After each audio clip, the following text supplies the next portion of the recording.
Boris Johnson's government is ready to target tech giants in a move which could yield billions, a minister has indicated. But UK-based tax consultant Bob Lydon believes the government needs to adopt a far more aggressive strategy than the underwhelming one indicated by Jesse Norman, financial secretary to the Treasury.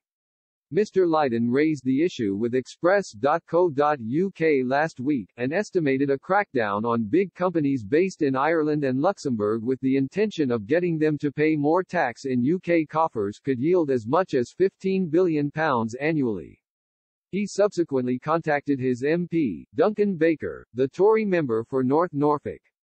Earlier this week Mr. Baker tabled a written parliamentary question for Chancellor Rishi Sunak, which read, to ask the Chancellor of the Exchequer, if he will make a root and branch assessment of the implications of the business models of large internet companies for his policies on state aid and tax avoidance. The answer, provided by Mr. Norman yesterday evening, indicated the issue is one which the government is looking at carefully. He said, ensuring an effective solution to the challenges related to the taxation of the digital economy is a priority for the government.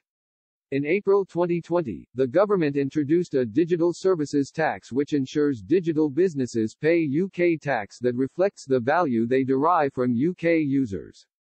The government is also strongly supportive of OECD negotiations which seek to come to a global consensus agreement on the taxation of the digital economy. Mr. Norman added, regarding subsidy control, following the end of the transition period, the UK also has the freedom to design a new domestic regime. The Secretary of State for Business, Energy and Industrial Strategy recently published a consultation seeking views on the approach the government should take. Mr. Lydon, the founder of Lydon Consulting Services Limited, says roughly 100 companies are currently able to avoid making hefty payments by making use of the EU's Freedom of Incorporation rules. The regulations allow companies to set up in any member state, subject itself to the member state's tax regime, and then trade with all the other member states from there. However, with Britain no longer a member of the EU, Mr. Lydon argues it was time for a radical review.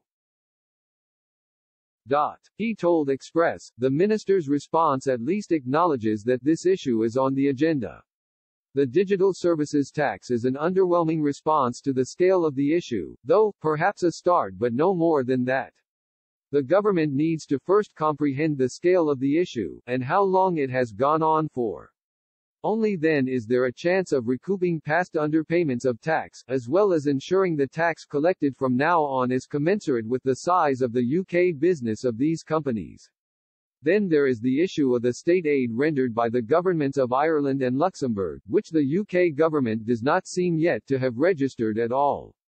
They need to grasp that nettle, because it constitutes unfair competition, and the UK has protections against that at its disposal which are not waived away by the EU Withdrawal Agreement or the Northern Ireland Protocol.